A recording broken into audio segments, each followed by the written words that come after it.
It's 6 o'clock now, so we'll go ahead and get started. So I'll call the meeting to order and we'll begin with our roll call. All right.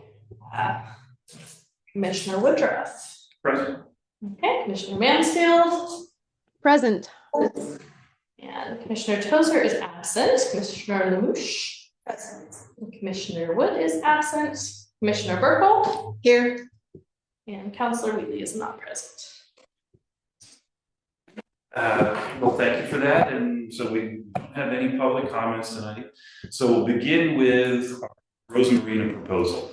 And most of our meetings, I don't know how familiar any of you are who haven't come to these, are relatively informal. You know, we discuss and advise, but we do have this quasi-judicial component. So that's a more structured system. So I have a script that I'll read, and once we enter into that quasi-judicial portion, we're a little more formal than we're out of that. So I'll ask you to bear with me as I make sure we get it right, because I just want to make sure we treat everybody fairly when it comes to any kind of proposal. And we've not, so far, we've had, my time on the commission, we've had one quasi-judicial hearing before. It's not something, and I think before that, it had been years before there had been one. As the town develops and there's more and more change, something's going to happen more likely, more and more. So we want to make sure we're getting good at it. So I will call to order this quasi-judicial land use and non-land use portion of the meeting. This hearing is to consider the Rosemarina proposal. At this time, I'll open the public hearing. Citizens will be able to testify on this issue and should submit a public comment registration at the back table, or in this case to Rachel, should they wish to speak. Are there any abstentions because of bias, ex parte contact, or objections to jurisdiction from any of the members? None. Nobody's talked with the applicant or had any prior dealings with it, so everybody's good to go there. So I will go then to our staff report. Okay, and let's move with Jeremiah tonight. All right.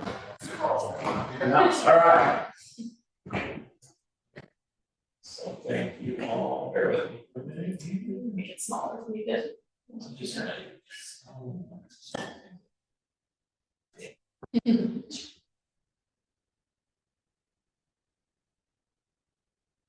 right. As the chair said, this is land use hearing for Marina back hydro structure with a new construction.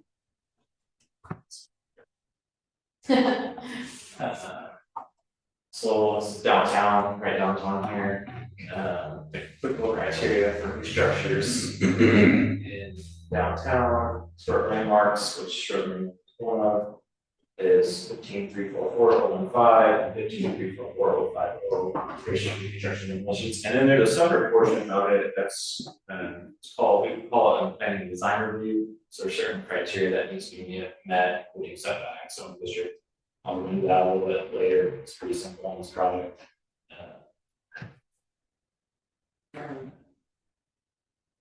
And just because it's an historic site, you have the full powers of what the planning commission. So you're probably familiar with the site, what it looks like. And just so we're all clear, and I'm clear in my own personal mind, this comes to us because this building has been designated as a historic resource landmark. What's our terminology that we use? Yeah, historic landmark site. So, and so it has that additional zoning layer added. We don't have a geographic district. We have individual sites that have that historic overlay zoning requirement. That's correct. It's in our C3 downtown districts and location on the back with the alley there. So you can kind of see what it looks like now. The current structure was during the COVID-19 pandemic and doesn't currently meet historic standards or require building code. So that we can update that now. Can you make that bigger? Yeah. Like, I remember going back there to pick up trash. I saw that. I was like, what? It's still. Yeah. I'll Did- figure this out. Do they, if you don't, that's okay, do they have a picture of what they're proposing it to look like? Yes. Yeah, that's part of the Yeah. presentation. Okay, I didn't see Yep. that. So that's just the current, what's there right now. Okay. And then, so just some historical context, this is from historic inventory. The original building, was constructed in 1920. They did do a modification in 2016 to match the older and restore. As part of that process, they go through historic preservation. So, like all the gardens. There. And so, we'll have some renderings here in a minute, but this back here, this is the existing restaurant that faces First Street on your right here. And then the new covered patio area, roughly where the existing one is, you see out there now today. Would be going. They're tearing that down? Yeah, the existing one is non-conforming, it's. So they're gonna permit it correctly.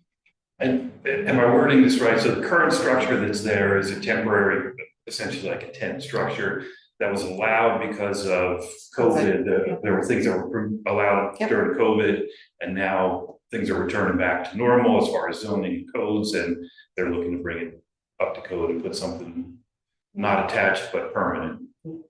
Correct. So same patio dining area, see there, here's the renderings. So this is looking from the alley side going north. Much towards First improved. Street. Yeah. Wow. Looking from the north, southeast, looking northwest.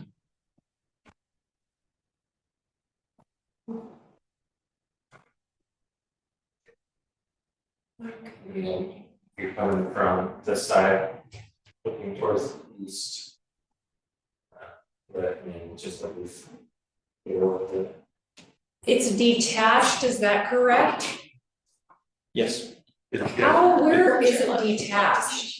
So we're butts up against the original building, the. It's historic really structure. hard to tell.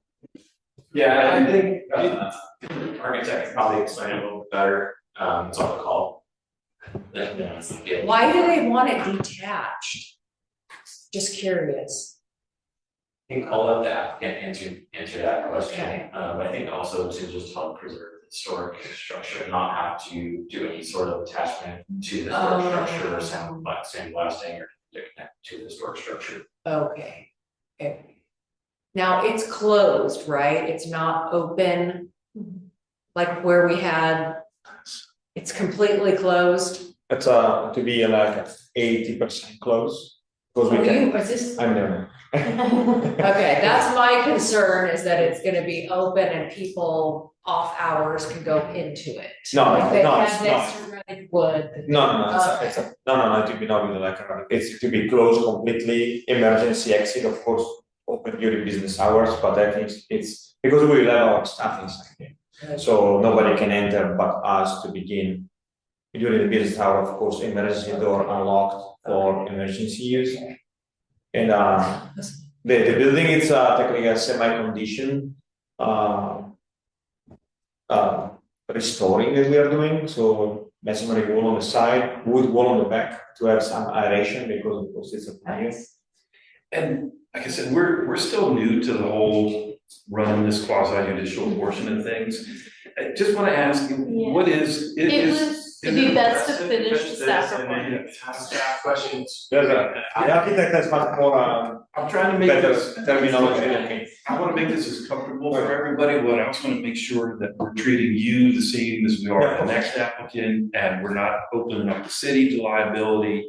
And like I said, we want to practice getting good at this. I'm not trying to shut down conversation, but make sure we're doing it. No, So the professional is right Let's there. go through the in this- presentation. If we have questions, we'll ask staff, and then, you know, if we get to probably public comment will be the better place for that sort of for input from the applicant.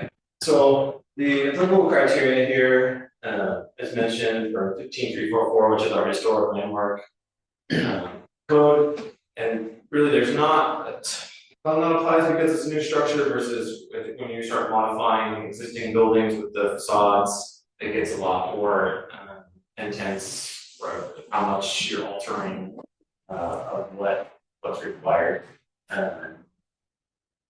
So when we do a new structure on a historic site, it's supposed to be compatible with the existing landmark, the size, scale, material, or character.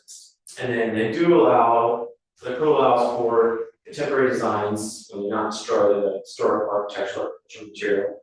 And it also has guidelines that for criteria that's used when you're doing just a exterior alteration of an existing building, that it says, hey, you should also review these guidelines as part of that.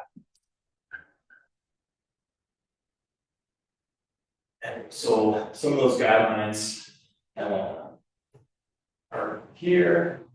Average setback really doesn't matter in the downtown area because there are 0 lot lines. And then there's architectural elements, including Queen Anne, Dutch colonial revival and bungalow, be compatible with the style that are made by structures. When staff was going through this, a lot of it wasn't terribly applicable in the guidelines A3 because it faces the alley. Normally, when you have a street facing facade, a lot more guidelines come into play. With this, not say you can't request that, require it, but it's a lot less stringent than it would be otherwise.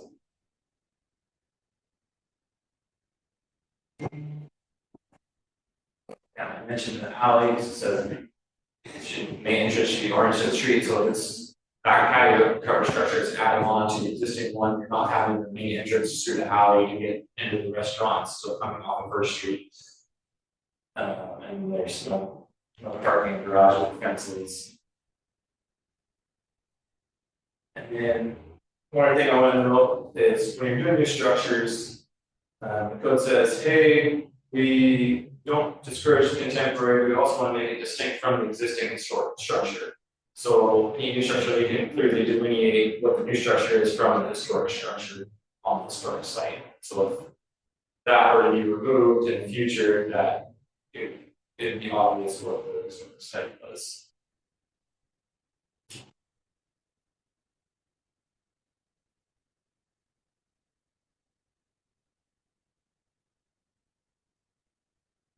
I mentioned, I think the detached thing came up a little bit for are attaching to historic structures. There's typically treatments or something that you do to attach it to this existing structure that could potential damage to the structure.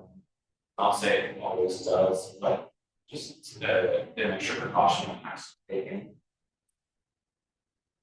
And if there's archaeological resources to be protected. I already mentioned this, but new additions should differentiate from old, compatible passing side scale. And undertaking such manner moves. And then just quick thing on the design review. So this is what we review when we're doing. Somebody wants to do a new structure that's basically 1,000 square feet or less. Zoning district compliance restaurants allowed, so there's already that. You have in the downtown district, there's no parking requirements unless you're across from a residential district or from an alley for a residential district. There's no landscaping required. We'll highly encourage it. There's no parking required, and it's using existing infrastructure to serve it. So it's pretty simple. Staff recommends that historic preservation commission adopts commission order 1026-01. And then I also want to say, make sure we make an additional finding saying that the new structure is compatible with the existing landmark, with its scaling and architectural. They need to vote on this as two separate items, Chairman.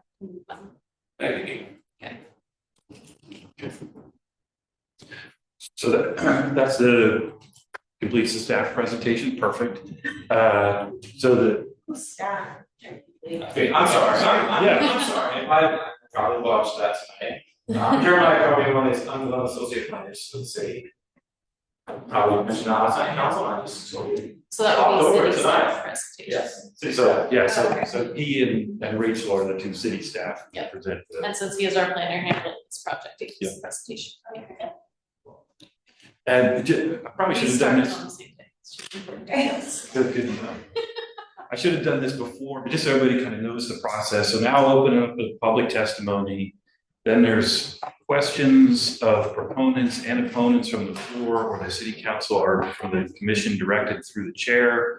Public agency letters is applicable here. We'll close public testimony, get any final comments from staff, and then we'll begin our deliberation on how we view this project. So now is a time to open it up to public testimony if anybody wants to share any information about the project. Or if you feel like staff covered it, that's fine So too. typically, probably you just really have the applicant give a kind of presentation, if they so choose. Yeah, And then any of the public comments. And the applicant has a choice of what they so choose. So I believe Dario's here from. Might have to like give up. Architect. Raising his hand. All right, Oh, I'm going to, Daniel, I'm gonna promote you, so you have to accept the promotion as panelist, and then you'll be able to speak. There you are. Hello. Give you a moment to get your sound hooked up. There we go. Hello, can everyone hear me? We yes. can.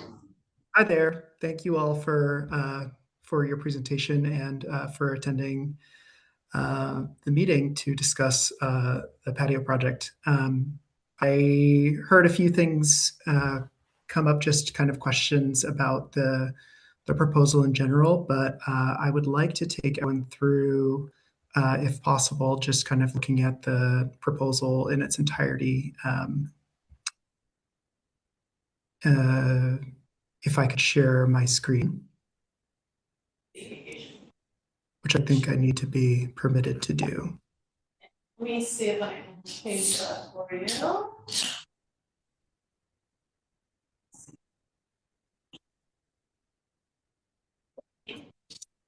It's changing the. So are you sharing your screen right now? Is that- I am, so let me see if we can get it.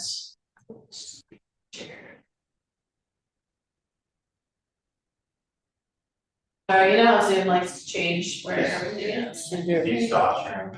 Yeah, let me stop sharing and let's see if you were able to, as a presenter, share. Go ahead and see if you're able to share now. It says that it's disabled. Ah, that's what it is. Okay, let's see if I can change that really fast. We usually don't allow that because of security reasons, but understand. So it might be on our back end. Yeah, I checked that one and it didn't give the options. Give me, let's see. If you want, Daniel, you can email me really quick. Yeah, if you can Say email that- that to Jeremiah, we can pull that on the screen. That's probably the simplest way because the sharing is disabled on the back end with the city Zoom account. So. Yeah. I see. Actually, so it's a 3D modeling software, so Jeremiah probably wouldn't be able to open it. But it doesn't really. I can still just talk about the proposal in general if we bring back up the renderings. But basically the current structure that's there is a wood frame structure, and we have quite a narrow lot, so a lot of the alterations that we've had to make in the consideration of this design have to do with fire safety. So that's where we've integrated the masonry walls on the east and west sides of the structure. And we've had to balance that with the idea that this is intended to be a semi-conditioned exterior patio structure. So while it's not supposed to kind of experience the full force of the elements, of weather, it is intended to be kind of a space where, we can feel on the exterior air temperature. So as Dario said, it's semi-cushioned, and that's where we have on the sort of north and south sides of the structure, it's more constructed as a fence, so that we kind of get that free flow of air in the space. The space will also be something that is an improvement to the space now, is that it's currently not, there's not a lot of natural light in there. We've proposed some skylights to improve the light quality in the space. And overall, we think it's going to be quite a comfortable experience to dine there. One of the things that I wanted to just note, because I want to make sure that the commission is aware of all of the updates and changes that as the project has developed. One thing that is a discrepancy that you may or may not have noticed in the renderings is that in the plans, there are 3 discrete skylights versus in the rendering, we have this whole linear skylight. The skylights will be sort of 3 discrete elements as it's shown in the plan, because of the fact that they will need to be fire rated for fire safety. So you can see that in that roof plan there. Thank you so much. So just wanted to note that discrepancy, and believe that that's the only change to the design. So many of the considerations that we've had have had to do with fire safety again, and that's why we get this the masonry walls, fire rated roof, fire rated skylight. But we think that the proposal really balances the safety needs with the livability, and we hope that we can answer any questions that you might have related to the historic condition. Oh, and I did want to speak briefly on the idea of it being attached or detached. I think, as Jeremiah mentioned, one of the goals of the historic overlay and regulations on alterations to historic sites is that there is a reversibility to whatever the intervention is. And in that, we wanted to have this proposed structure have as little contact with the existing building as possible, so that in the future, if this were to be redeveloped into, let's say, a fully conditioned structure, or if there was a different use on the site that was proposed, this would easily be removed and it would not affect the integrity of the historic resource and the existing site building that's on the site. The only place where we do have an interface directly with the structure is sort of on the west property line, where the masonry wall will abut an existing masonry wall, but that, which is touching an addition that contains the existing restrooms for the structure for the restaurant, that is a not original portion of the building. So overall, the proposal, while it does touch the building in this one location, does not touch any of the original brick facades of the building, and that was an intentional factor of our design consideration. So yeah, I'm happy to answer any questions that the commission has, or if there's any other just thoughts that need to be addressed by our team.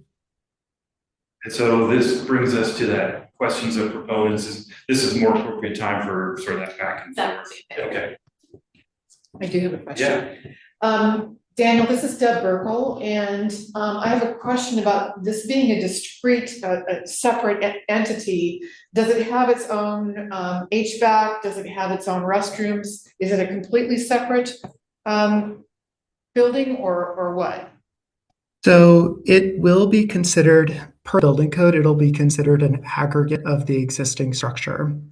So as far as fire code and as far as the code on the occupancy for the restrooms, they will function as one building. We have done basically the restrooms that are there will serve the occupancy. We've done calculations on that to ensure that that the required number of plumbing fixtures is being met for the occupancy. And because this is inherently going to be served by the kitchen, which we're not there. While there is a server area, this area is going to be essentially served by the kitchen staff. It's effectively going to behave as a single structure, sorry.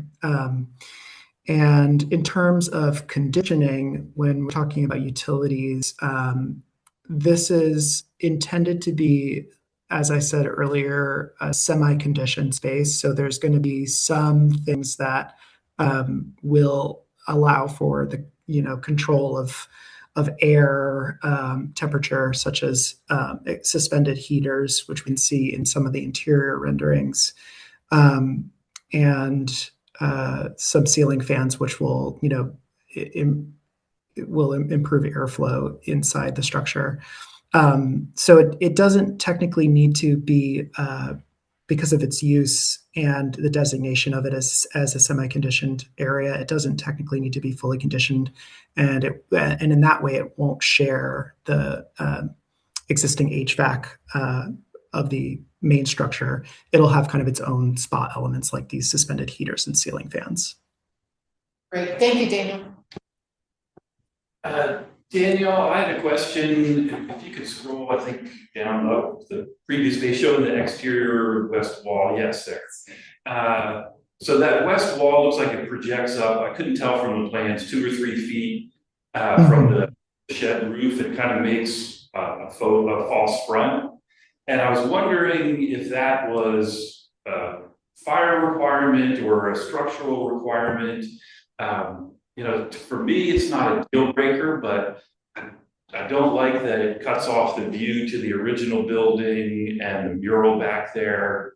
Mm-hmm. I feel like a false front would be more appropriate on the First Street facade of the building. In the back there, it looks to me kind of more formal and regular than that alleyway is. The alleyway is very organic and things are much more utilitarian. So this is not something that I would vote to make a requirement, but a request from me personally. If it's possible to eliminate that false front, that would, I think, just add to the appeal of a really nice structure. So when you say false front, are you referring to the parapet there? Yes. Yeah. Okay. Yes. So this is actually a requirement of the fire code, because this side of the structure is built to a 0 property line. So we're building all the way up against the property line there.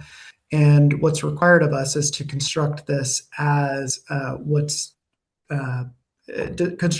fire barrier and demising wall. And so what it is anticipating is that if the neighboring property were to expand their building, we would have this wall in place that's acting as a 2-hour rated wall that extends a minimum height above the roof for that fire safety. There is a potential for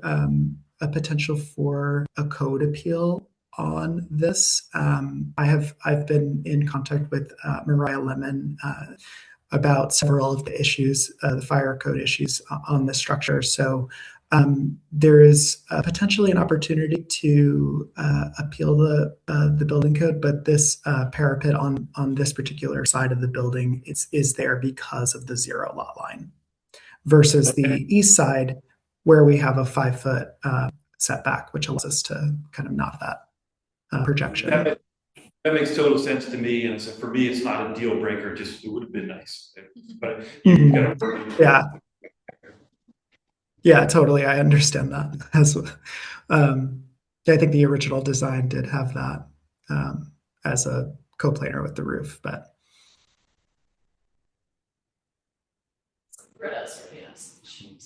Yeah, hi. Can you, I don't know if this is a question for Daniel or Jeremiah, but could you walk through some of those fire code questions or sticking points a little bit? Because I think for me personally, you've addressed like any historic thing, and this isn't connected to the building, so that has a low historic preservation concern for me. But like acting as the planning commission, wanting to meet just a regular building code, what are those fire safety concerns, and how have they been addressed?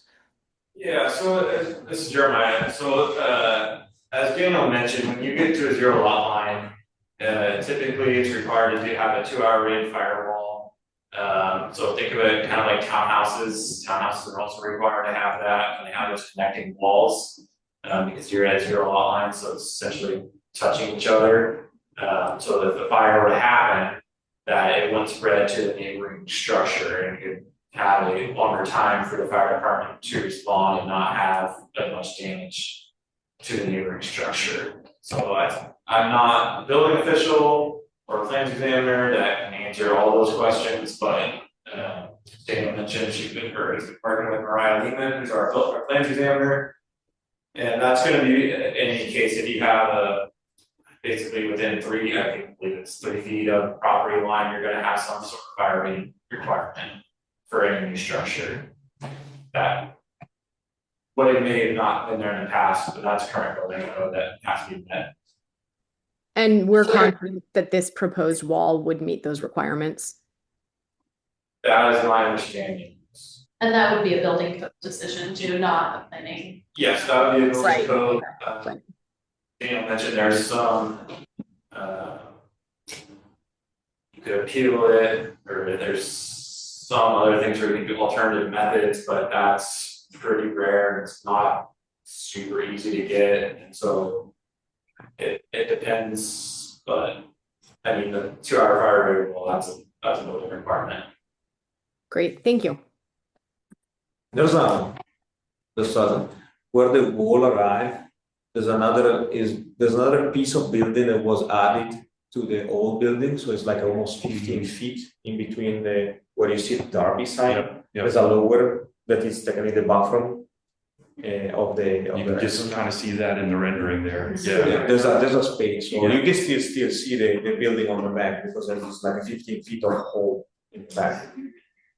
There's a gap. Do you see there's a mural there on that wall? Yeah, on the original building, It's a whole side from the old restaurant. from when it was Darby's restaurant. I did have a question as well, this addition, so the main one, the new one that's being proposed, it is permanent, right? Disconnected. They're just leaving it disconnected and adding to a temporary one, correct, so it's still gonna be permanent. Okay, cause they keep saying if in the future it needs to, so I just didn't understand what they meant by that. So if someone wanted to This is restore it to still the connected, historic okay. nature, they could remove it easily within separate what the new But build. it's- Okay, correct, but it's still a permanent It's still permanent, structure. yes. Okay, but the current one is temporary. not Back in there, but we don't know. Thank you. Nothing is connected. And let's be sure any questions are Yeah, getting addressed to the whole, what was the question there? Well, it's kind of hard. I have my laptop. It was just where it's connected. I'm just trying to, because, I mean, I can't vote on this. I'm just trying to get where it connects, because you're saying it's not connected and it's hard to tell the rendering. So it kind of, my understanding. I was the way- can't tell what that is on the right. It makes no sense. Is the roof so the lower, That spot where what is that? this green is the bathroom. That is a second building built in, I think, 20 years ago. That's So, interesting. so the roof will overhang, but the two buildings will Yeah, touch. interesting. So it'll give them a coverage. It's creative. And it lowers the bar, kind of addressing your question, Phoenix, it lowers the bar on modifying that building and, the hoops that they would have to jump through to make sure they were preserving that historic structure. So, and yes, it could be removed in the future if they decided, or a future owner decided they wanted to tear it down and build a two-story structure, and then that would trigger a whole new review, but they wouldn't have committed to altering that structure now, not knowing what they want to do in the future. Very cool. Exciting. Like I said, we don't have any public agency letters that are relevant to this, so I will go ahead and close public testimony. We'll take any final comments from staff. Staff recommendation. Anything's come up, and then your recommendation for the wording of the motion, and then the commission, we will discuss and then take our vote. Sure, so staff recommend adopting commission order 2026-001 and making an additional finding to 15.440.030B. 2, that the existing landmark structure, the new structure is compatible with the existing landmark site in regards to size, scale, and character regarding the new structure. In that it's same size, scale, smaller than the existing structure, and it's compatible with the existing.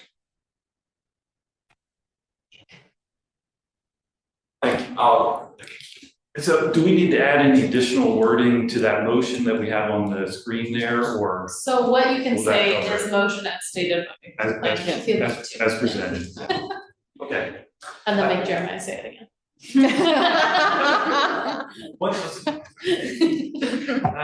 So then now we will deliberate initial thoughts and comments from the commissioners. Just a note of appreciation. This was a lot of information to put together. It was well organized. I appreciate getting all of this in advance, Jeremiah and Rachel. It was really nice to be able to look through all of this last week and be, heads up to everything. So thank you for your work on that.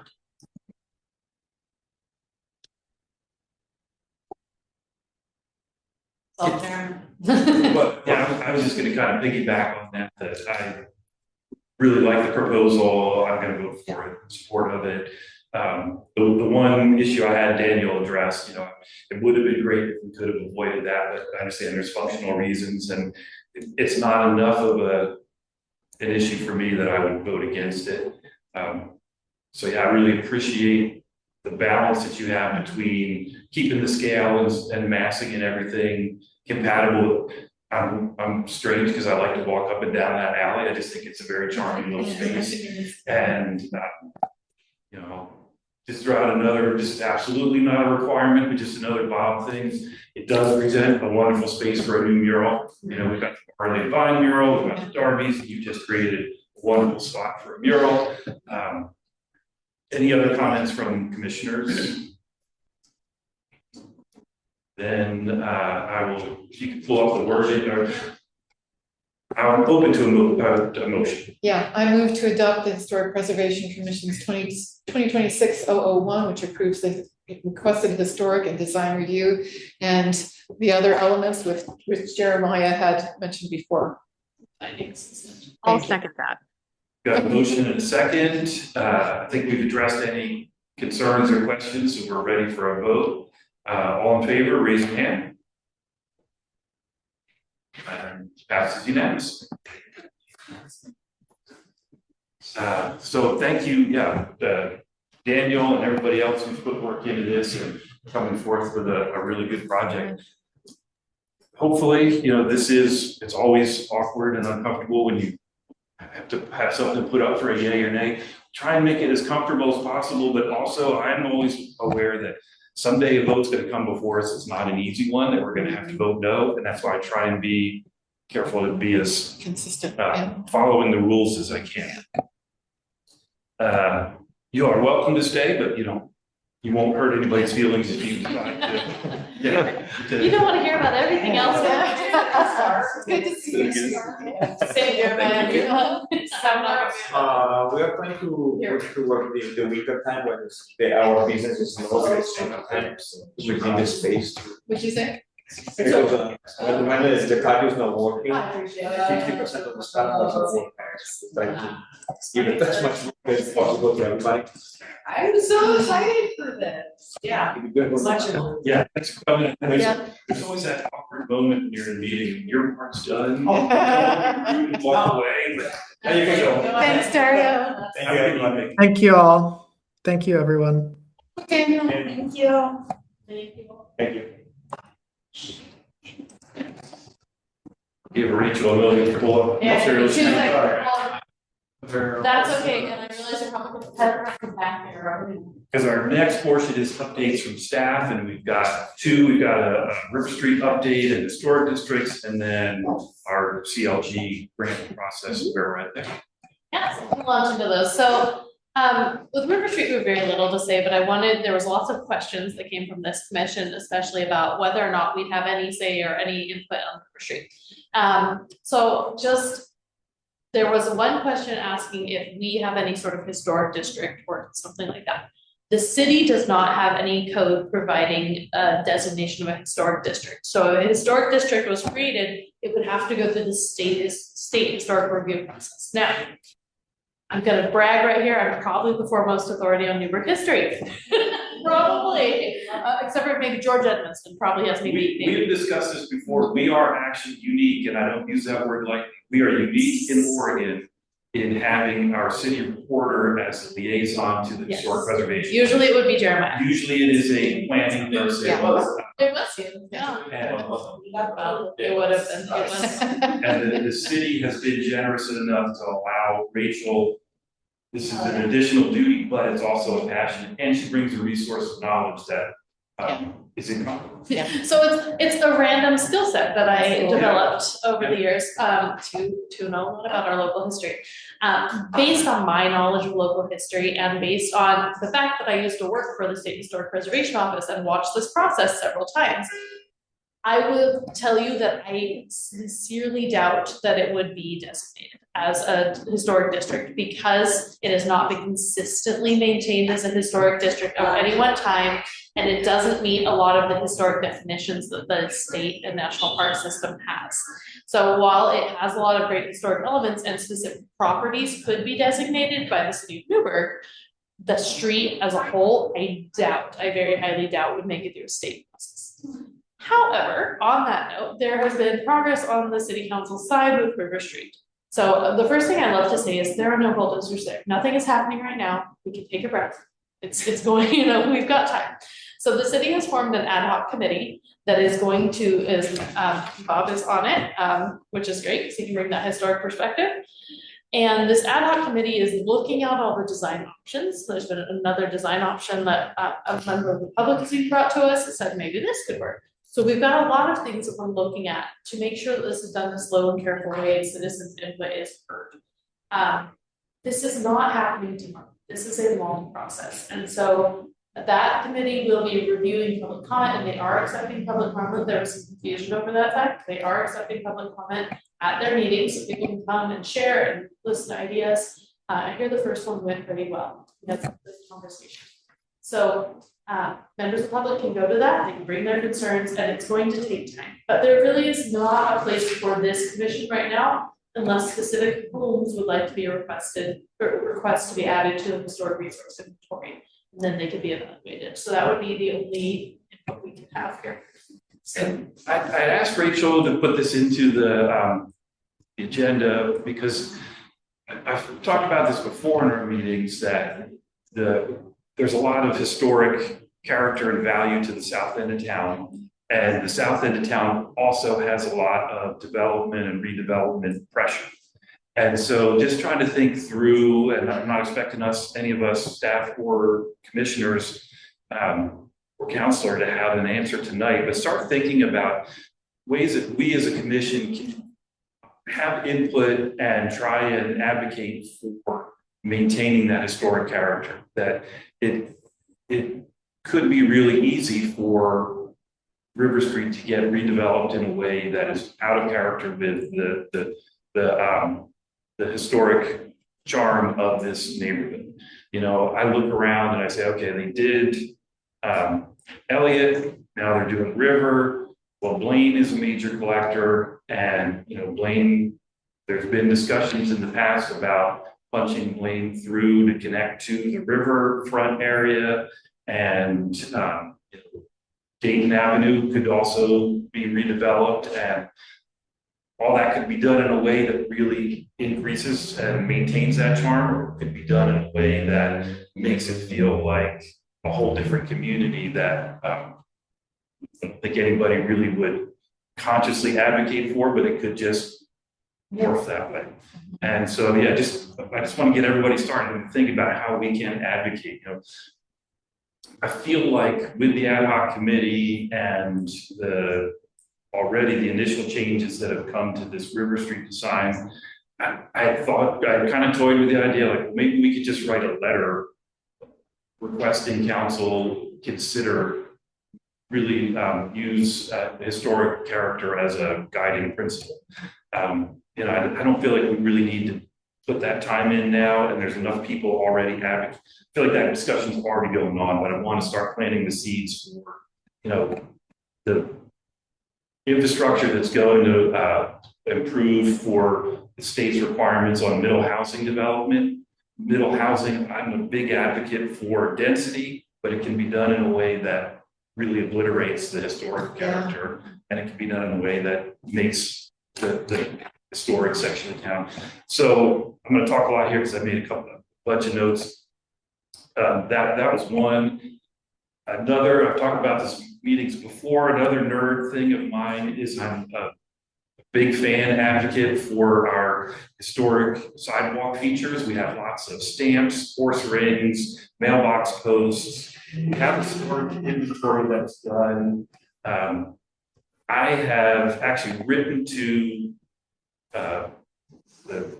Will Worthy's, the city manager, and our new public works director, asking if there could be a policy and procedure for preserving and maintaining those. If they need to be cut out when ADA sidewalks are put in, some way to, I've talked with the guys who actually do the work, and they're already kind of informally saving this stuff.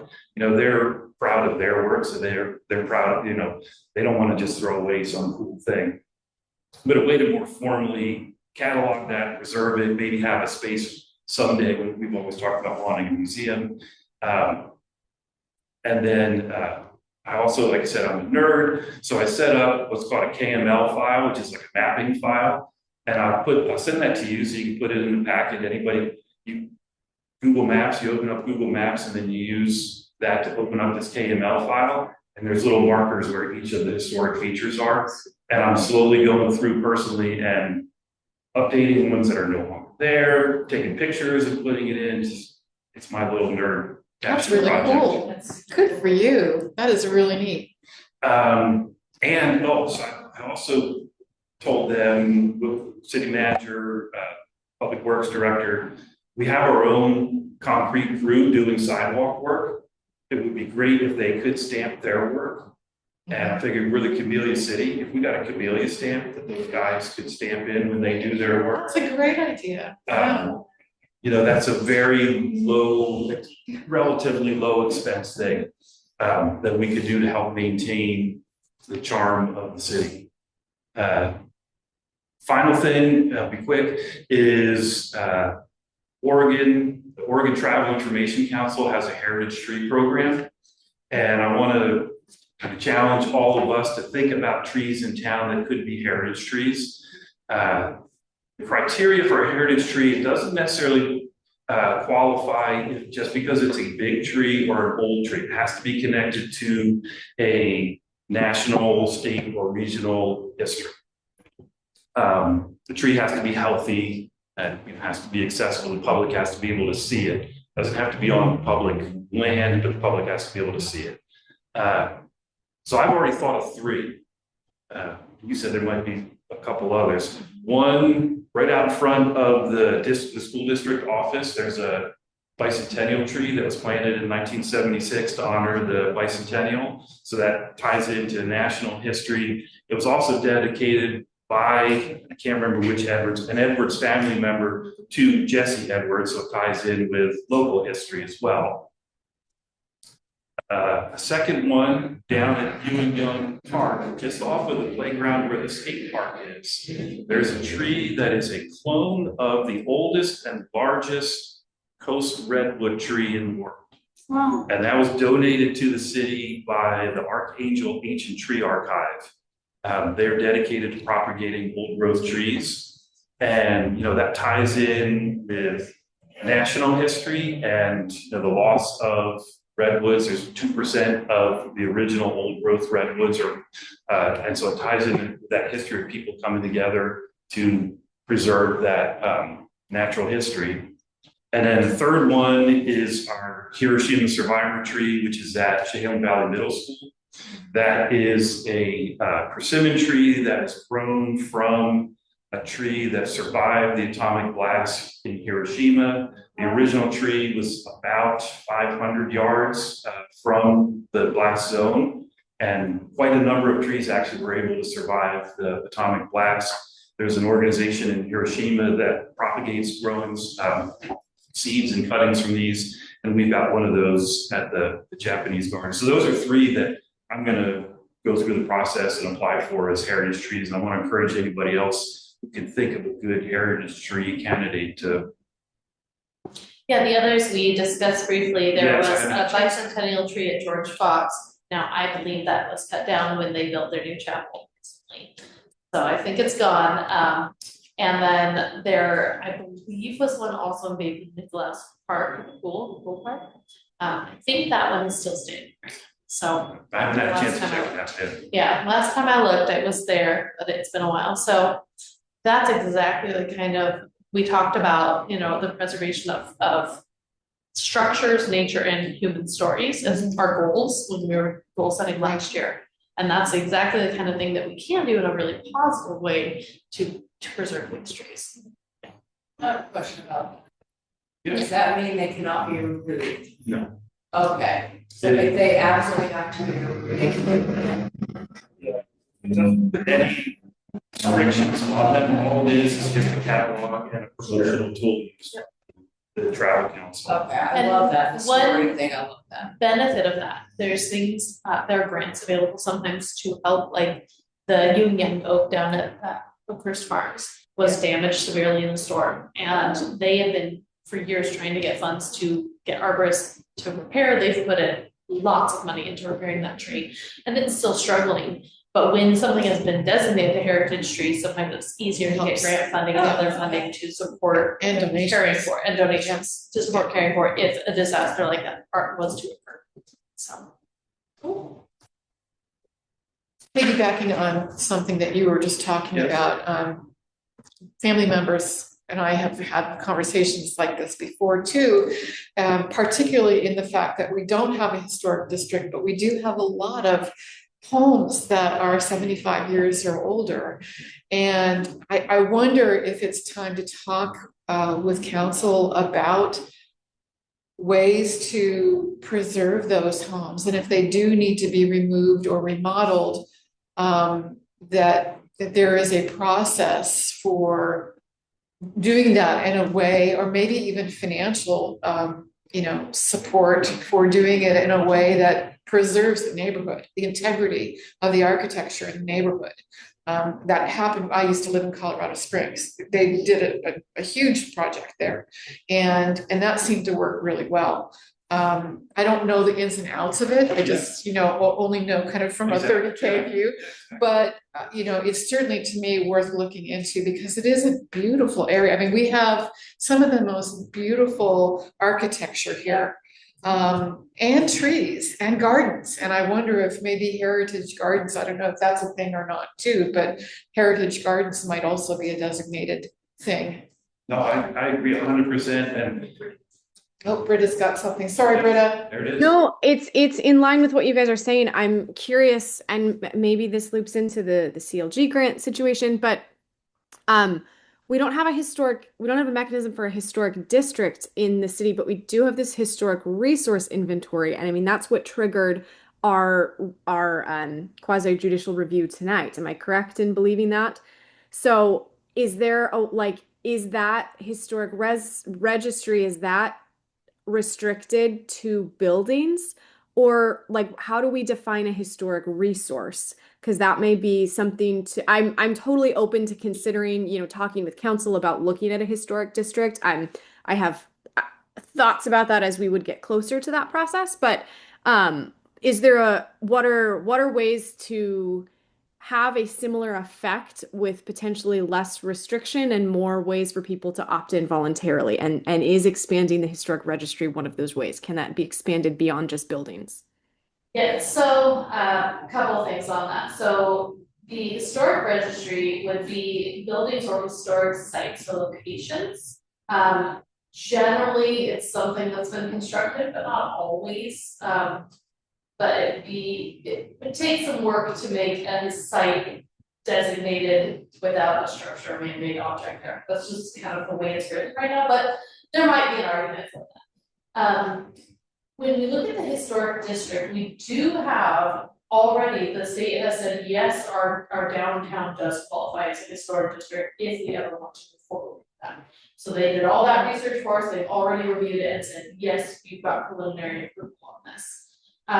So when and if we want to move forward with having the outreach conversations with downtown business owners and building owners and exploring that and getting approval from council to move forward, then we're ready to move on that. Everything is done. So we do have one historic district that we're already like ready to act on if we want to move forward. As far as adding things to the historic resource inventory, people can opt into that. They can request at any point. I have later in our agenda, we're gonna look over our code a little bit. And it talks about the process for that as well. So the idea is that someone could come in and apply to be added, if not, there's no fee for that right now. There's no fee. Yeah. What happened with tonight's 1, 2 is because of the type 3, they have no funding, which currently is a cost applicant.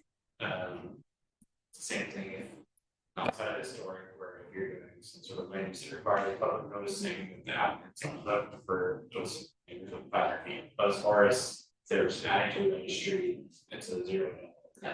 So if they wanna have their property added to the historic registry, then they would come apply to the planning director or community development director, and then that would probably come to this committee for review. Yes, it would, that's our process. Thank you. It would come to this committee for review, we would look at it and the argument for whether or not it's historic, and all the information they can give us, make a decision on that, and then it would either be added to the inventory or not, and it would be added at whatever level is appropriate. So if it's a resource or a contributing item, and usually those contributing items are not really historic resources, not actually, but there's a couple different levels. My understanding. This is planning, so this is more Jeremiah's area. I've learned it as fast as I can. So there are ways for people to do this, and one thing we had discussed last year was kind of just putting some calls out saying, if you have historic property and you want to designate it as such in this town, please let us know. Welcome to apply. And that's something we can look at doing more going forward. So. Would it be appropriate, since we already have an inventory, of actually reaching out and saying your home, your building is actually designated currently as something worth our inventory, and you know, letting them know that. So letting them, because otherwise, how do they know if they need to do anything?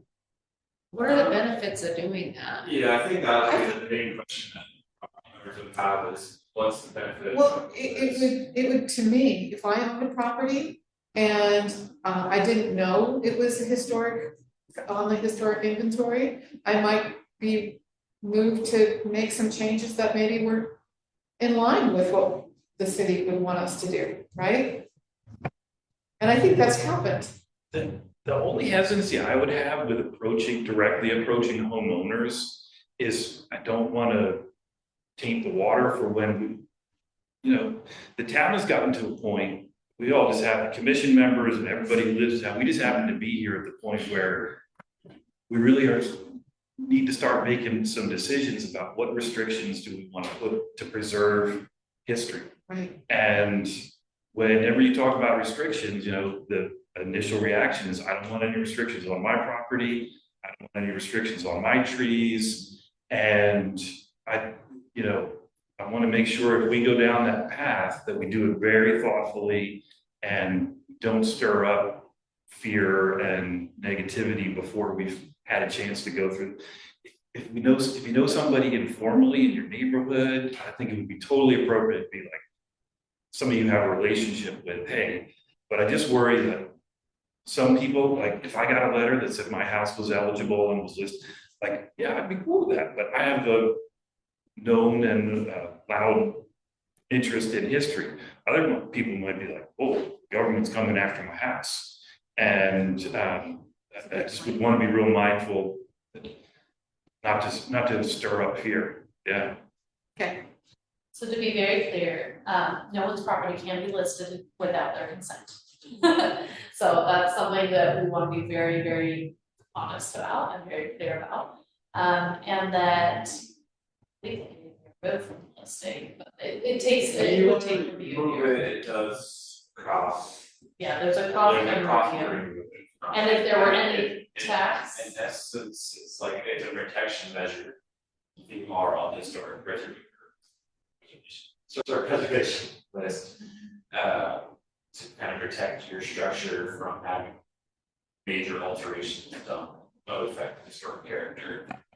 Versus, you know, a complete tear down or a complete tear down, which is what you could do otherwise.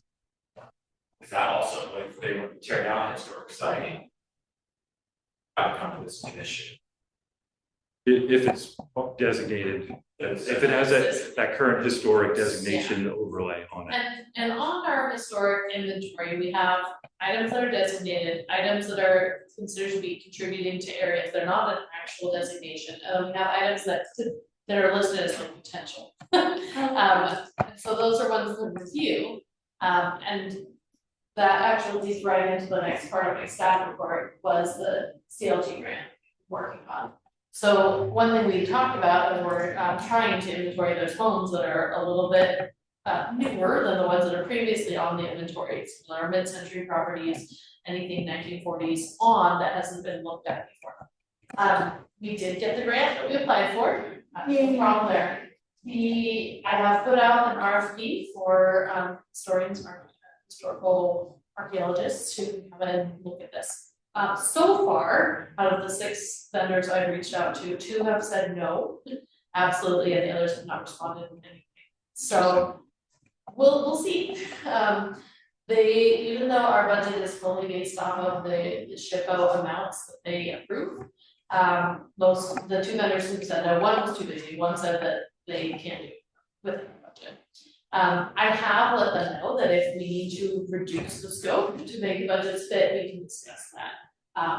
So we'll see if we hear back from the others. One thing I did want to mention too, going back on a previous conversation, if it is designated historic, it's possible to get more grant money than you would be otherwise for either some facade improvements or other things to historic character, and sometimes we'll even do some interior grants to try and spruce up this or use some. Is it on title records? For instance, if I were to buy a house that is in the architectural zone, right, over 100 years old, and I bought that house, but I want to tear it down and I want to put something else in there, how would I know? Let's record against the title. Probably not. I don't believe it was. So basically what would happen is, yeah, no, I hear you. I have a big problem. And then maybe might, it's on title company, but some might make it a little bit, if it's a national historic one, here. Ask them about it. That's a good question. You know, we've got that H zoning designation. How would a homeowner know that when they bought the house? So That's my yeah, point. unless they reach out to the city, get their zoning information, which some people do. Yeah. They're not going to know until they come to get a permit and then they find out. So that is rough. Yeah, And problematic. Yeah. I figured this, I mean, you guys know that the inventory was originally done in the 80s, 90s, is quite old and before Jeremiah and I were working in public service, so. Or even in elementary school. Yeah. So it was a while ago, but I 100% think that it is wise, it would be wise to put something in the court because the title perhaps. But it's not, I don't think that's a typical process. It's not a typical process because that could be something basically restricting the rights to an extent. It doesn't add a new restriction though. Yeah, I was gonna Yeah, say yeah, this- that's a challenge. I'm trying to figure out Notification. how to notify, because it's not putting a new layer on, it's just making sure the owner is aware of the Yeah. current. That it's already in. That's the Yeah, way this and I don't know if the deed is the appropriate place to do that, but Cause I mean, that could change over time, like, if we don't, every house, we don't say, hey, your record title was a R1 zoning district. yeah. You know, cause that can also change, there's some things that will run with land, there's other things that can't change, so then that gets really funky if things do change, it creates a nightmare. So somebody wants to put an addition on, do whatever, they gotta get a building permit. That's when they would find out that they have, if they didn't already know, that's a trigger point where they would learn that they had the H designation. If you just wanna tear down a house, your house was built 5 years ago and you decide you don't like it anymore and you wanna tear it down. Do you need to get a permit to tear down a house, just a regular old house? Well, it's a more complicated answer than you think. Used to be yes, building code changed, now says no.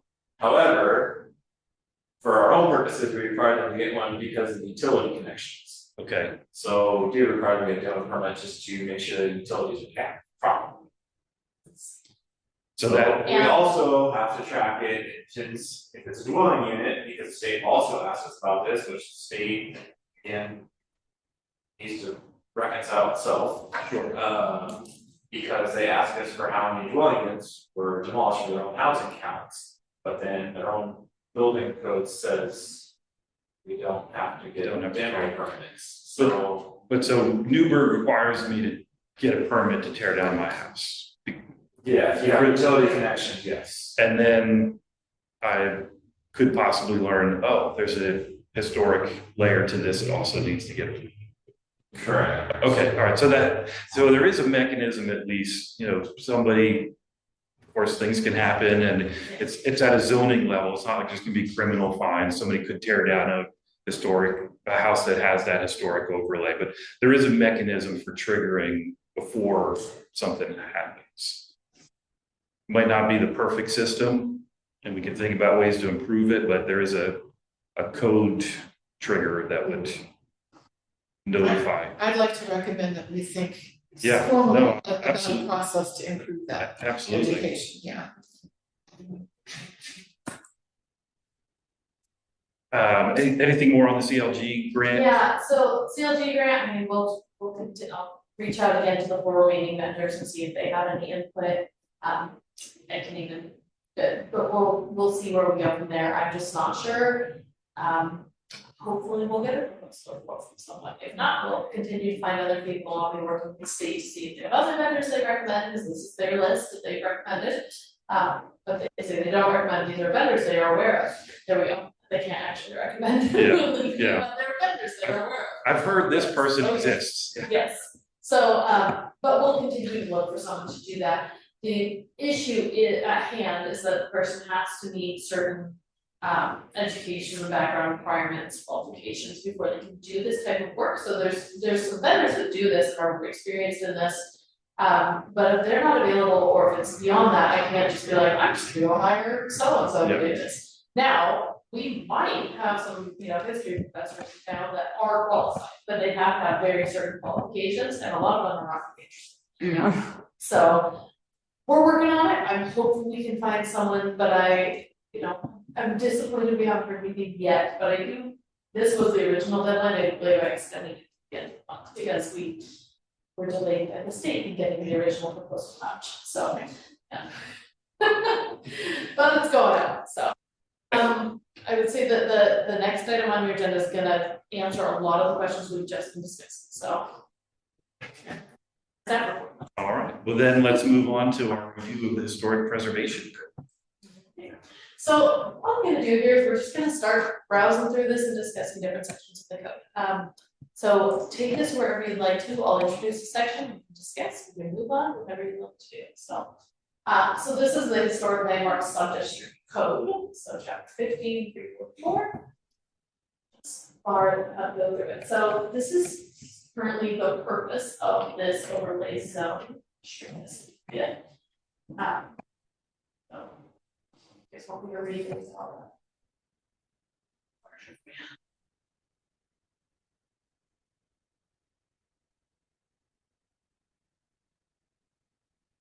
And so this is the looser, just kind of why we're doing this. This isn't the nuts and bolts of how we do it. Yeah, this is the big picture.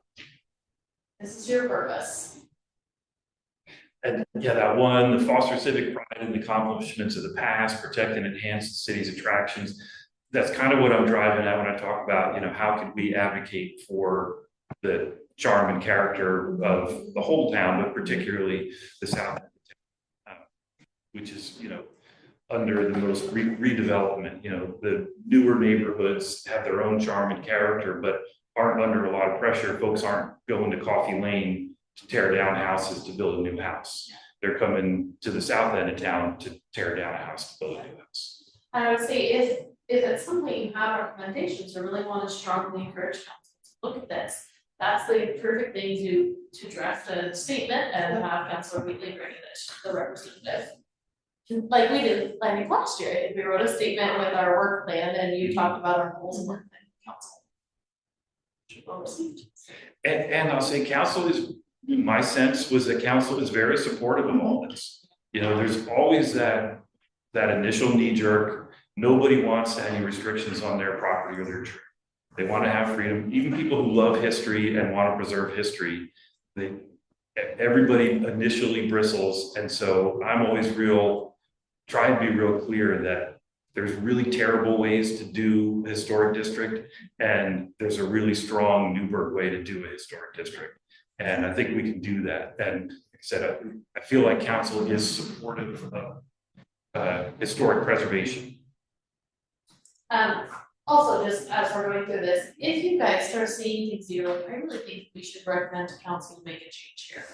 We can work on that as a committee and propose change code to council. Now, it's a council decision. Our job is to make recommendations. But if this committee wants to suggest change here, then we can write up the proposed change, approve it here as a historic preservation commission resolution.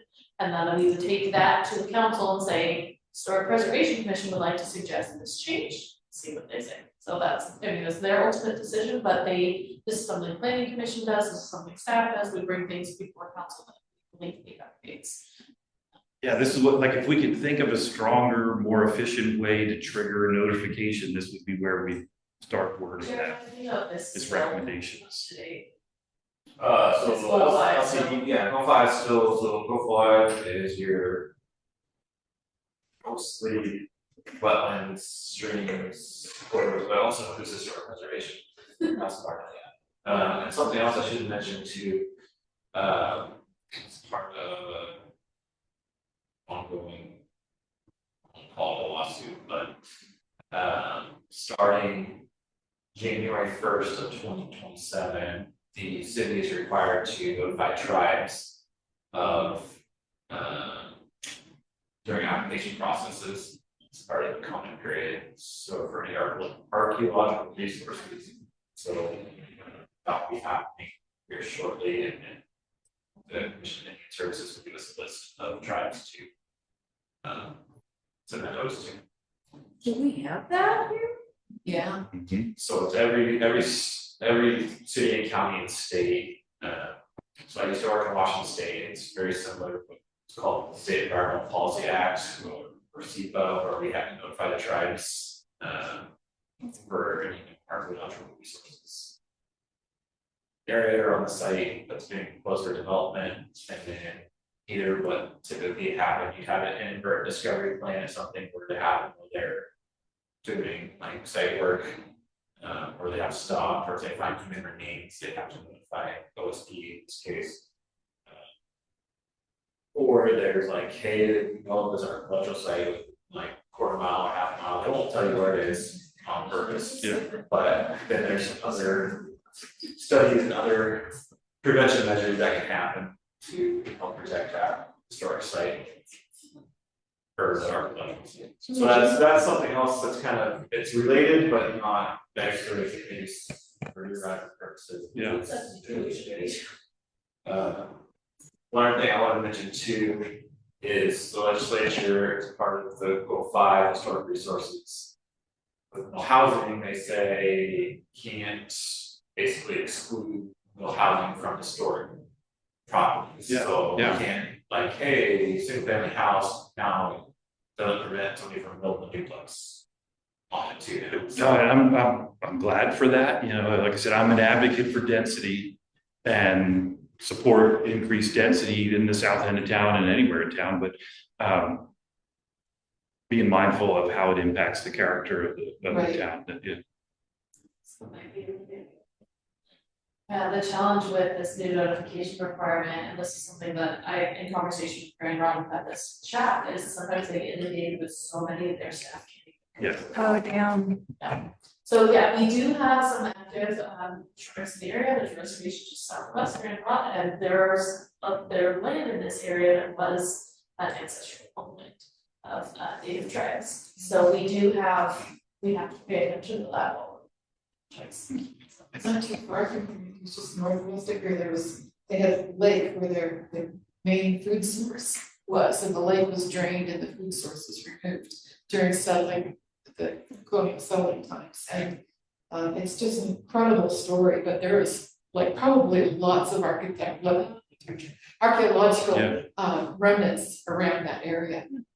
And being along the river, kind of the rule of thumb that I was always trained, you know, working for state parks is anywhere where people would want to hang out on the river today, people wanted to hang out on the river 1,000 years ago. So there's likely, Based on most historical understanding we have of this area, Newburgh city limits area, is this was mostly just a temporary response. People come here, meet up, have, you know, gatherings and then disperse. So this wasn't a permanent home, but it was a place to gather, you know, canvas roots and things like that, and then move on. It wasn't permanent, but that doesn't mean there's nothing.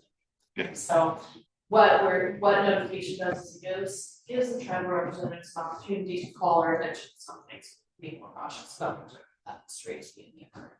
What does that look like? Cause I know we had to deal with that, with the light on Villa. We had to, remember that? We tried to put the traffic light or the traffic camera on Villa. The state said we had to do a study or we had to do, it delayed it by several That months. was a section 106 friendly requirement. That was on, that's ODOT, but That was so is that similar then? So I know. here's my plain language version of it from when I was working adjacent to that department is that so as a state agency, they already had to do this notification requirement. It wasn't at the local level. Now it's done at the local level. And what this looks like is they have to do notifications of anyone who might have knowledge of historic impact. So it's going to be the tribal notification, but also the historical society was notified in the past. You know, the county historical society was sometimes notified. But anyone they were aware of that might have historical interest in that area, and that or those organizations are given a time period to respond and say, we know of an impact. So when the historical society was still active and I was on that board, we would get those letters and we would go, we know nothing right there, that's fine. And either we tell them we know nothing or we just not respond. But they have to give the response period. Yeah. So that's what I'm saying. And there's still So it ends up delaying. So, yeah, so that's where, No offense, planners but that have reached out to DLCD and state about concerns about the 120-day rule and historic sites, or if the tribes were to. 120 days. So every land use decision has to be issued within 20 days, including all. Has to be issued within. Within the, yes. Any our own local code, we are required to issue decisions within 60 days. And so it's a very quick turnaround, and so there's still some concern about what happens if the tribe were to say something existed and how we would handle that, and we have not, just. Let me make sure I understand. So how does this work? So a business comes in and says, I want to develop. So you say, hey, there could be a tribe. How do you even locate? So what happens with that is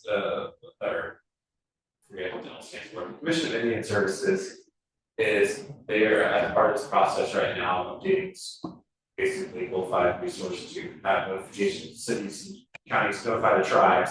They are giving us a list of the tribes that want to be notified for that specific town or city. So we're not notifying every single tribe or tribe are getting inundated, just requests for something each of Oregon. It doesn't apply here. And so that's the list that the city will send it out to. Okay. Sorry, sorry. Yeah, just the workflow of it. So they have to be notified. And you said they had 120 days to respond. No, so what happens with that is we have to notify them within 5 days of the application. So it's basically typical of our current referral process to all the other agencies, including like Valley Fire and Rescue, CPRD, other agencies. And so as part of that comment period, they would say, hey, we And see if I'm getting this right, once we notify them, they are told when the comment period ends. Yes, that comment Which is usually period, this 15 period. days, typically 15 days. Yeah. Okay, so they have to, okay, so it's not, it's another 15 days. 15 And days. if we don't receive comments from them, then it's assumed they had no comments.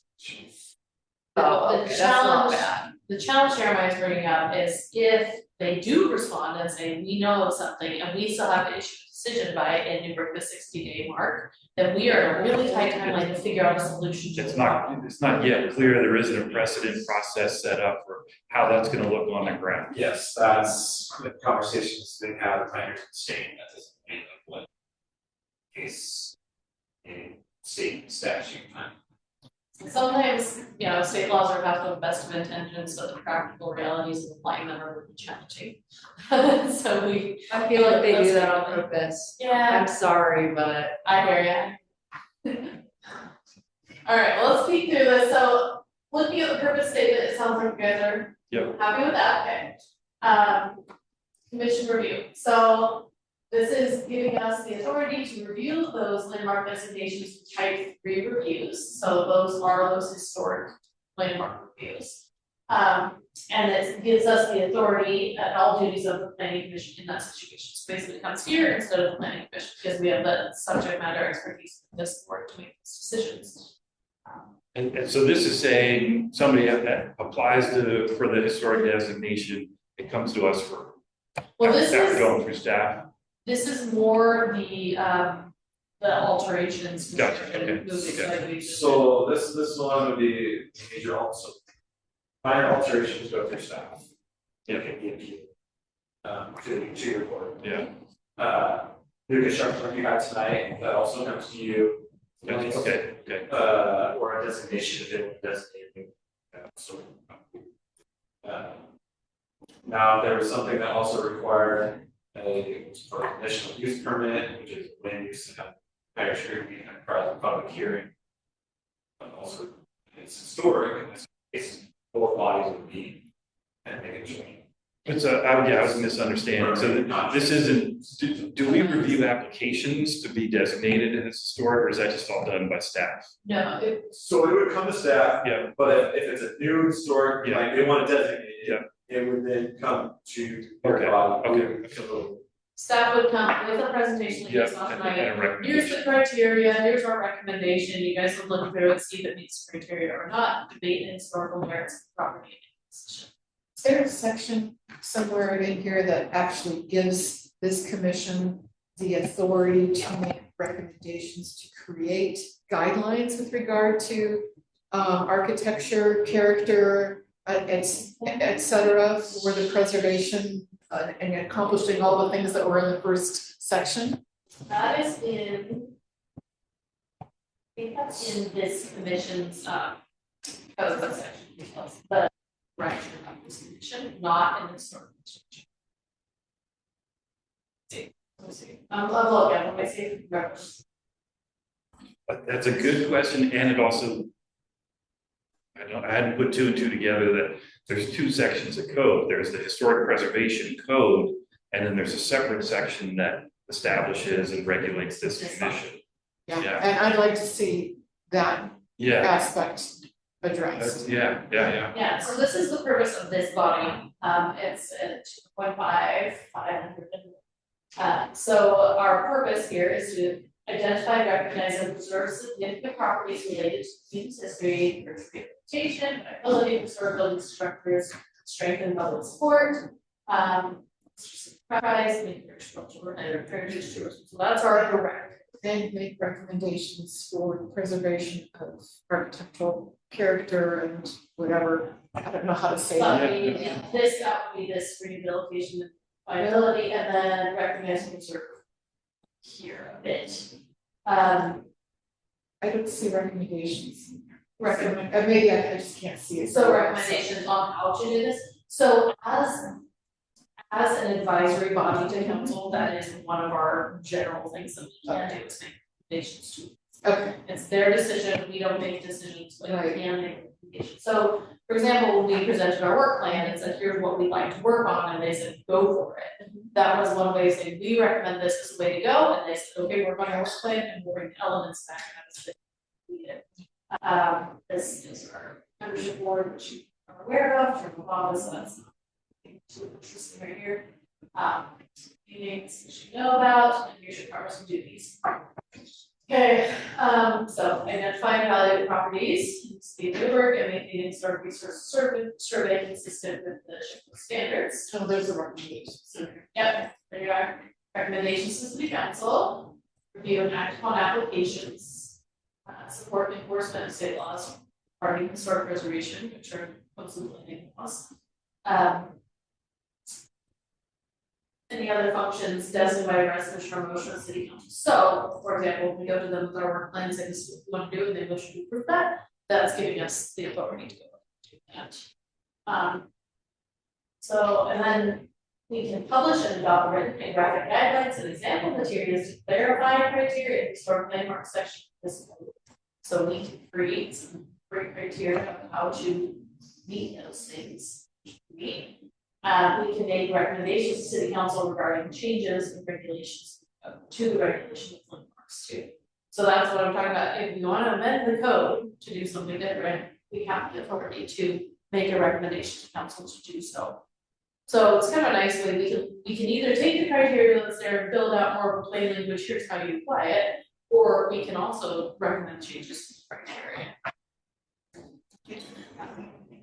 But again, you gotta keep in mind what's palatable to council, it's palatable to citizens of Newburgh, you gotta do it the right way, right?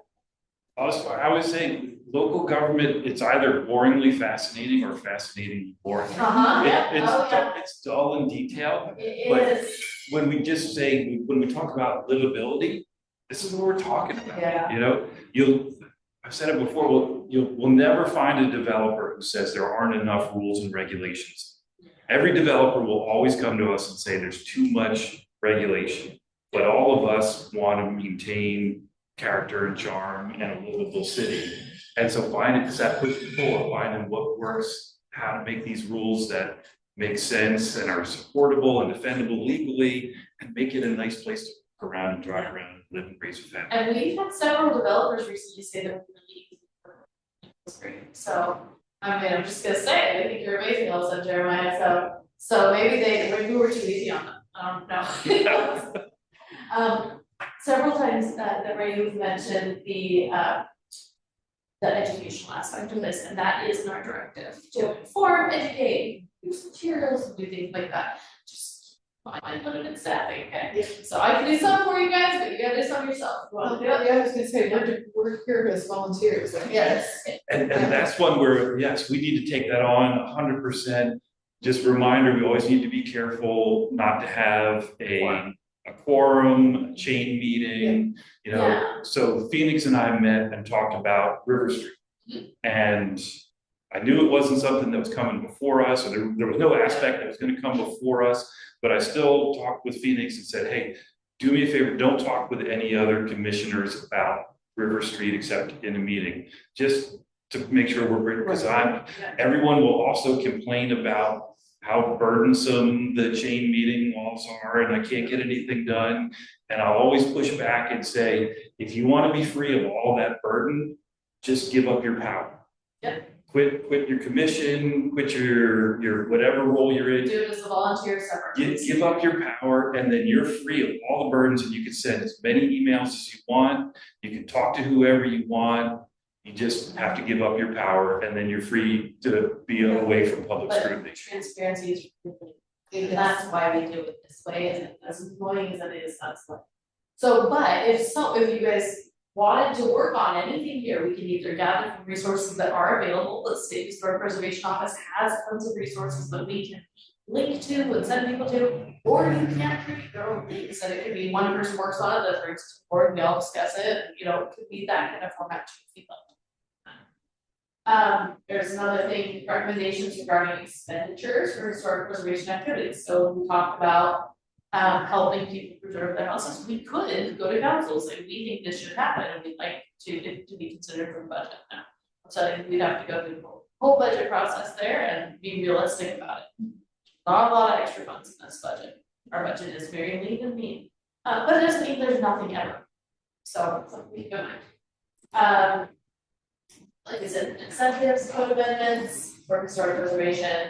We can comment on local, state, or federal issues and laws relating to historic preservation. So if the state or federal government is going to pass a new law and we agree or disagree with it, and we'd like to put in a statement, this commission can draft a statement and submit it. So we have that as well. And that's kind of where I was thinking with River Street, and then as I said, I feel like there's enough input, advocacy, there's enough going on but that's something we could do in the future for another issue that we felt needed more light shined on it. Yeah. So there are lots of options for the work that this commission can do. And then you can adopt your own rules for conducting your business and meetings if you'd like to. I would suggest that the council and committee rules that we recently passed are probably sufficient. Like they cover a lot of little details, so. That's the boring side of things. There's no fascinating there, so. Let's do the history part. Let's not worry about that. It's more. Okay, I think we should talk about that for Oh. 20 minutes still, so. Thank you, guys. Jeremiah's got some, okay, application for membership, obviously, this is me. You guys know about state ethics codes and conflict of interest, and talk to you about that a little bit more, and I'm always happy to give another presentation about state ethics. One of the biggest rules of thumb there is if someone who has a legitimate interest in your decision-making authority, such as like that's considered tonight, Chris Marino, if Mario ahead of this meeting reached out to you and said, let me have you come in for a meal, his meals are worth more than $50, so you could not accept that gift. So if someone reached out to you and had legitimate interest in your decision-making authority on this board and offered you something worth more than $50 cumulatively in one calendar year, you may not accept more than $50 per calendar year. So keep in mind that's cumulative from one source, so you've got a limit, and that applies to your members of your household and family as well. So you can't, have your roommate accept it, unfortunately. I'd give you more on that if you ever want to know more about ethics laws, but you guys, the chances of you having a violation are pretty close. But I can have a video training I can pass along if you want that. So, and then we'll offer training and defeat going to duties. So that's something we do ongoing in our meetings, but I'm also happy to meet people one-on-one. And As we are able, we're trying to produce more and more trainings that will be sent out through the onboard system to Walsey on different topics that are related, so that you'll be able to, at your own pace, go and learn about. But for historic preservation specific things, meet with me, meet with our planning staff, or we can send you to things like heritage topics, which you end up going. A couple weeks ago. Okay. That's embarrassing. Oh, yeah. I was literally I looking guess at I my can calendar today. ask you about that. Okay, well, but there's conferences and things like that that we It'll have can another one send. next year. Yeah, no worries, no worries. So I was like, I don't know. 'Cause that was- so that's the duties of this commission. So don't worry about it. And then, so that's the duties of this commission, and then there's a historic preservation code, which are the rules set on historical land. Does that make sense? Yep. Okay. Any duties of our commission that you think we should suggest changes to? Okay, and what my thought is, if you see something like you're like, hey, maybe we should work on that more, then what we'll do is I can look into it, bring some suggestions, we can discuss them at the next meeting, but this is our preliminary response. So this is what types of review, as Jeremiah was saying, there are some situations where it is a joint decision, or separate decisions of the planning commission and historic preservation, but same hearings, we meet together and then we each make a decision.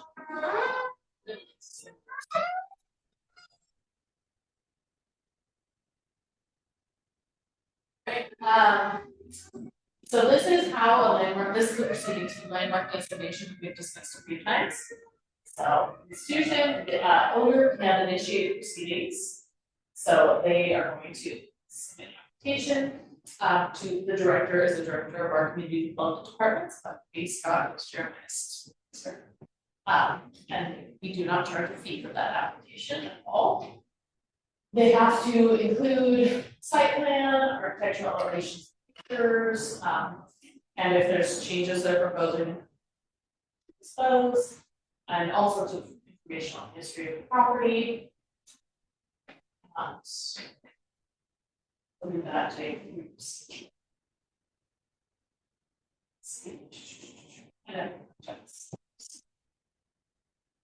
And then this is the designation criteria that we follow currently, and this I believe is based off of the National Register and Historic Places criteria as well.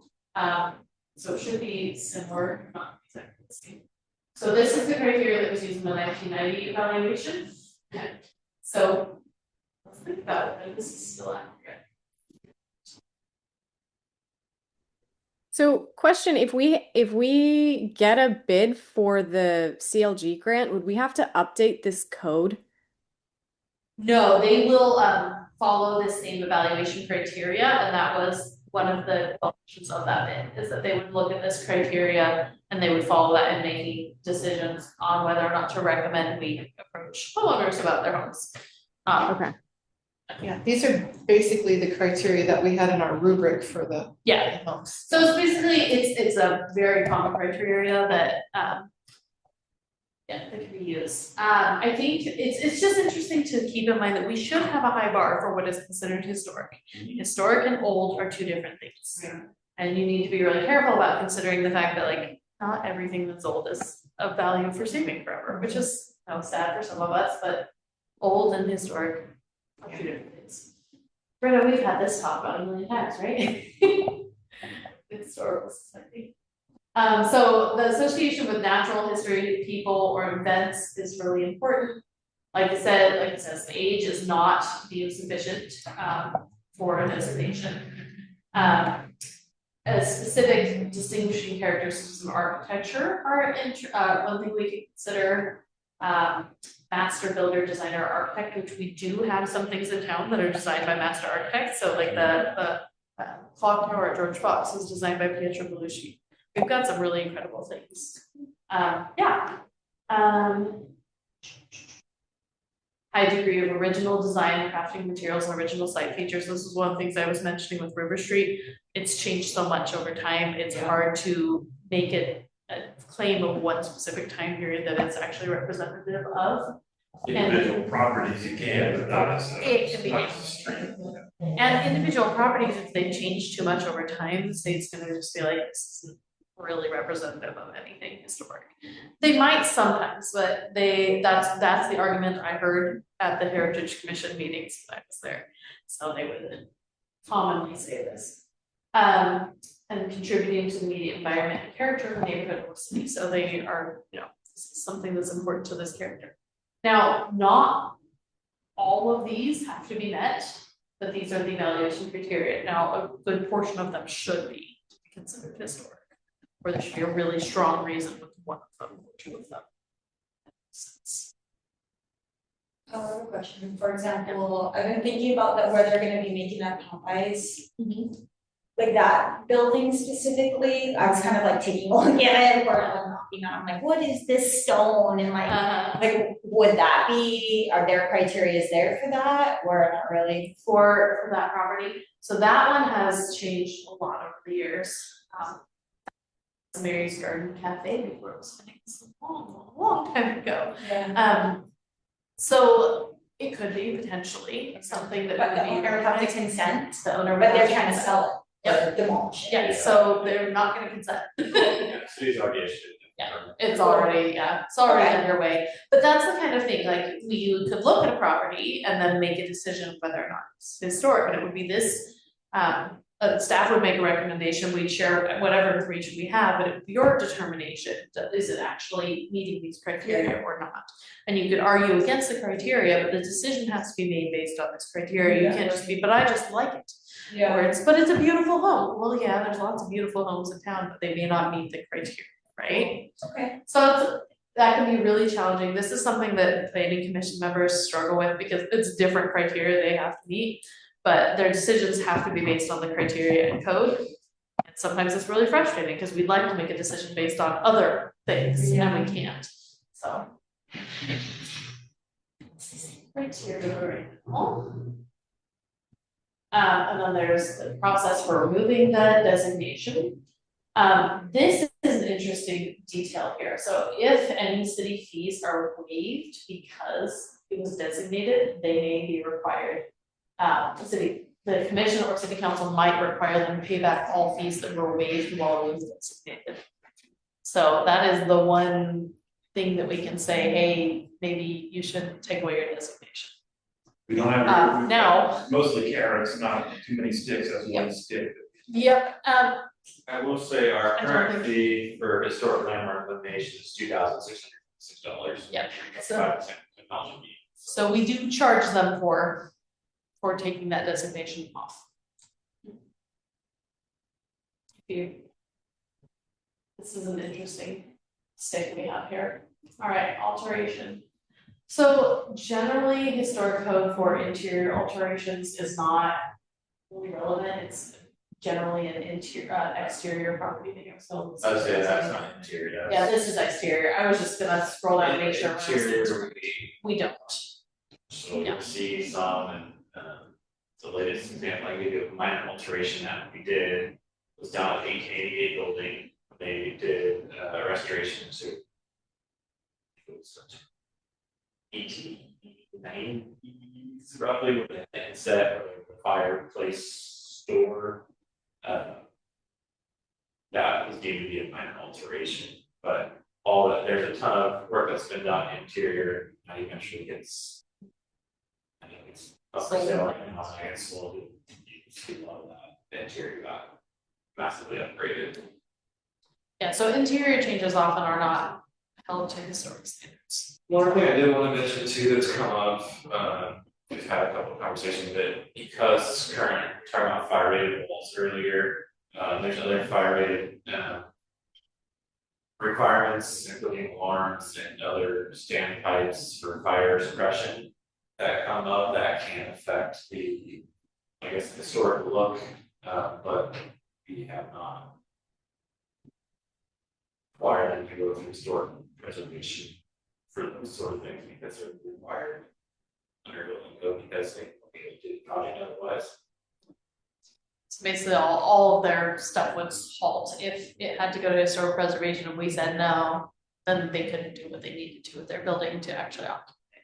To me personally, it doesn't feel like that's really a road we want to go down. That when I talk about making a Newburgh way that works, regulating, stopping somebody from putting in mandated infrastructure.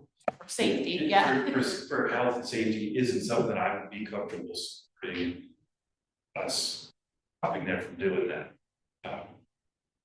Yeah, but there are things we can do, and this is something we can still have the State Historic Preservation Office come and do more trainings on it. They have in the past on infill and how to think about infill in a way that adapts to the historic character and different things like that. Or like when we approved new windows on this building, because that came to this commission, and we said, okay, yeah, we're fine with the vinyl black frames because it's obviously new, but it will coordinate with the historic structure. So it's having those standards. I think that's really the important part that we're at, that's understanding things have to move forward, but we can still respect the past and do it in a way that's complementary, not contradictory. And I think they probably did it for security reasons, but it actually works well from a historic. In the alley here, I can't remember which building it's on now. One of them has a fold-out fire escape. And so when it's not in use, like it typically is, it's just a little thin metal pole, but it allows the residents up top in a fire can open it up and have a ladder to climb down. And so it's a very minimal way of providing that health and safety. So there are things that can be suggested that will complement the history, but meet modern code. I don't know about that one or not. I think TDFR probably past relic that TDFR probably not. It looks brand new. We'll say I think not everyone. I'm not an expert on fire code whatsoever. I barely know any of it, so. Britta, you have your hand raised. Yeah, sorry. I'm at a work event and I just wanted to check in about the rest of our agenda. Do we have any other decisions that need to be made tonight? Because I'm happy to stay if we need to make decisions, but I may pop off to catch the last few minutes of a work event. Well, that's fine. I was just about to say we're approaching 8 o'clock and we could spend a lot of time just going through code, but there's nothing time sensitive. So I was gonna just about wrap us up anyway, so. Bob, would you recommend that we go through this and make notes ourselves and then send that to her for the next meeting? Is that a better way to? Yeah, let's continue this conversation at the next meeting, and that gives us more time now that we've, had this discussion. Different Where we want to Oh, no, talk, that's where we want to talk Yeah. about the code, and Okay. give Rachel a heads up if there's something significant we want to talk Yeah. about. take a look, we can put your comments and thoughts in the next agenda too, if anything is sent. But this at least gives you a good overview of what's available. There are only 8 pages, which is nice, Yeah, this, yeah, it's excellent. so it's not too bad. And it's all in the current packet for you to review, so I'd love to hear your thoughts, feedback, any suggestions. I think it's a pretty well-designed code, but if you've seen things in other cities, or there's other cities you think are doing really well, go look at their code and see if there's anything you'd want to consider. But thank you guys. So that's perfect, Britta, and I'll ask commissioners if there's any last thoughts, comments, folks want to share before we wrap up.